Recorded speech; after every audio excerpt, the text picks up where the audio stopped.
Yeah, sure. So my name is Michel Arion and I'm the ambassador of the European Union to Nigeria and to ECOWAS. I arrived in October 13 and I have about 20 years of experience in Africa, most of the time in West Africa. I served in Mali, I served in Ivory Coast and in Liberia before Nigeria. Yeah. It's a pleasure. We want to bring you to the event we've just had, the EU-Nigeria Business Forum, and I want to know what the motivation is for an event like this. Yes, yeah. Well, actually, it's the 4th edition of this forum. So my predecessor has decided in 2012 that it would be a good thing to start working with the Nigerian business community and to try, because we had realized that there was quite a large European business community, and we wanted actually those two communities to meet and to exchange. So we want actually to facilitate discussions between EU and Nigeria businesses, because we truly believe that it's not a matter of competition, it's really a matter of exchange of expertise, joint ventures. The whole idea behind also this initiative is just to demonstrate that we do not have any kind of offensive agenda for trade. We don't want to really win markets or invade Nigeria or West Africa with products. We have a very, very long-term vision. And it's also linked to the fact that the EU is more and more in charge of some political or stability or security aspects of the EU policies. 25 years ago, the EU delegation in Nigeria was implementing development projects, right? So we were a kind of development agency, like we would say the World Bank. We were the World Bank of Europe, right? But today we are more, I would say, a facilitator of the EU missions here in Nigeria in all domains of external relations. It can be trade, it can be migration, it can be fight against terrorism,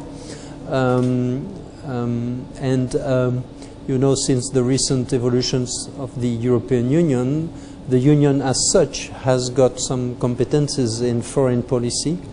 We have a high representative in charge of the foreign and security policy of the Union. You may have heard about EU operations in the field of fight against piracy in the Indian Ocean or in the Horn of Africa. We have other missions in Niger, in Mali, so we are very much involved in security and fight against terrorism. But there is no European army, there is no European police. Our member states do provide the security forces, they do provide the technical assistance, they do provide intelligence and things like that. So what we are doing, coordination, or I prefer the word facilitation. Facilitation is better. So what we are doing in the security domain or the fight against terrorism, we do it also in trade. We do not support specific companies, European companies.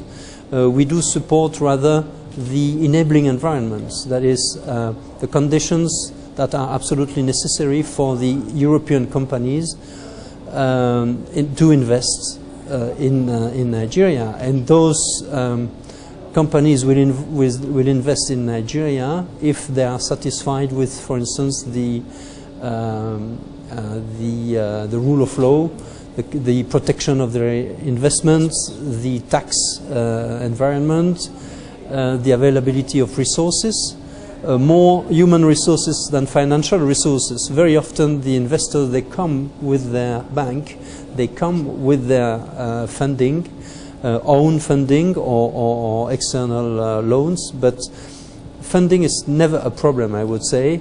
It's more difficult for a European investor to invest here and to find and to recruit the skilled people he needs or she needs Okay, but let me, without taking words from the ambassador, I want to know how the agriculture component or conversation came into your planning for this year. Yes, indeed. You know, it's such an obvious choice. I mean, if you really want to diversify the economy of Nigeria beyond oil and gas, well, the obvious sector is agriculture.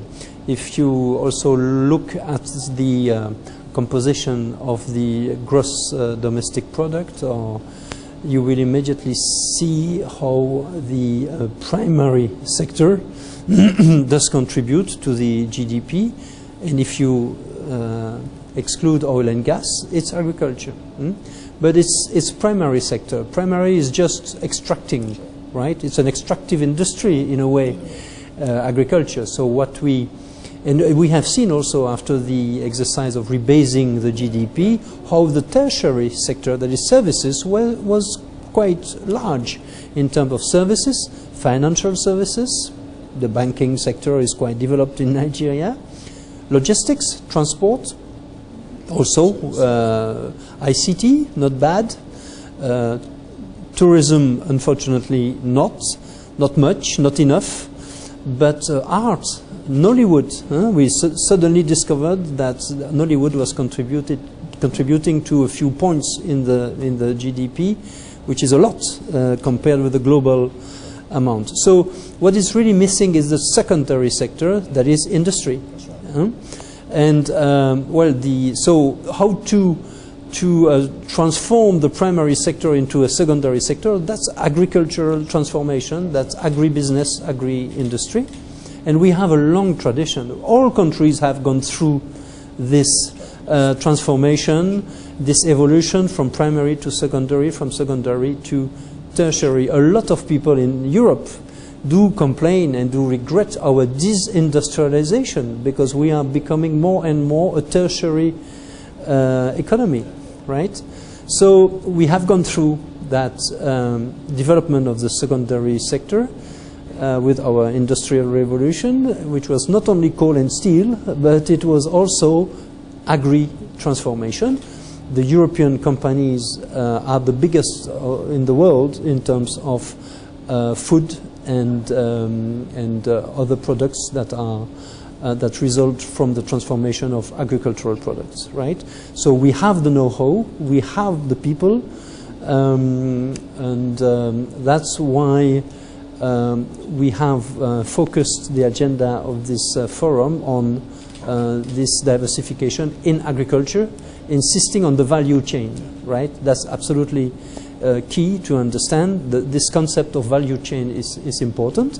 The national value chain, the regional value chain, and that's another point on which I really want to insist, because we are ourselves, the EU, the product of a regional integration process at political and economic level. So we have those value chain, domestic, regional, and global, right?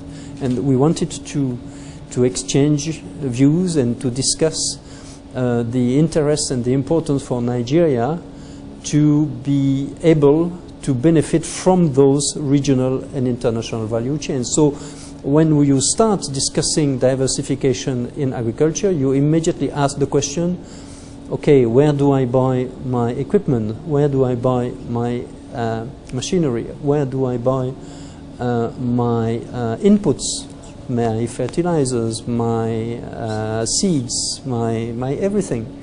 So the point we have also been trying to make is that yes, you have to diversify your economy, not only the production, but also and the supply of the domestic market, but also the exports, right? And to export, you have to import. I took the example of the car makers in Europe. 80% of the value of a car made in Europe is made of from outside Europe, from components. So the beauty of the industry is that from spare parts coming from all over the world, you have the European origin. But it's a myth to believe that you can export without importing. That's why we have discussed those questions of protectionism or alleged protectionism. For us, again, the problem is not protectionism against Europe, because we don't have an offensive agenda. We see the main issue, the main problem for Nigeria is protectionism vis-à-vis other countries of West Africa. We know the arguments about the necessity to protect the infant industry, the nascent industry. We don't think they are good arguments, or they are not good arguments anymore. I think that you have to look at protectionism on in a wider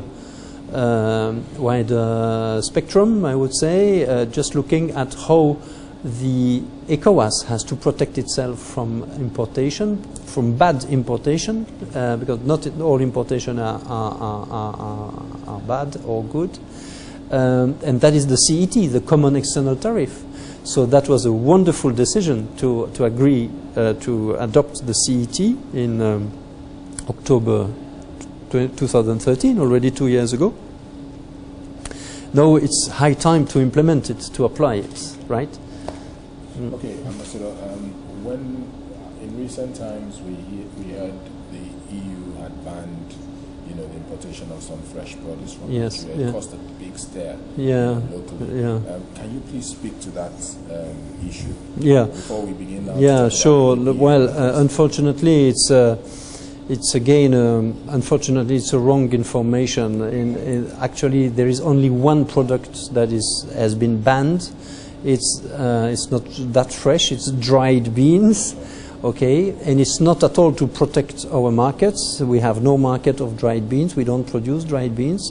It's a matter of protection of health consumers. So we have laws and regulations in Europe protecting the health of the consumers, and we had to take this very unfortunate decision based on the fact that there had been 60 rejections of those importations of dried beans because of the content in pesticides. So the real question is to ask, people in charge of health consumers in Nigeria or in West Africa, why are you condoning those,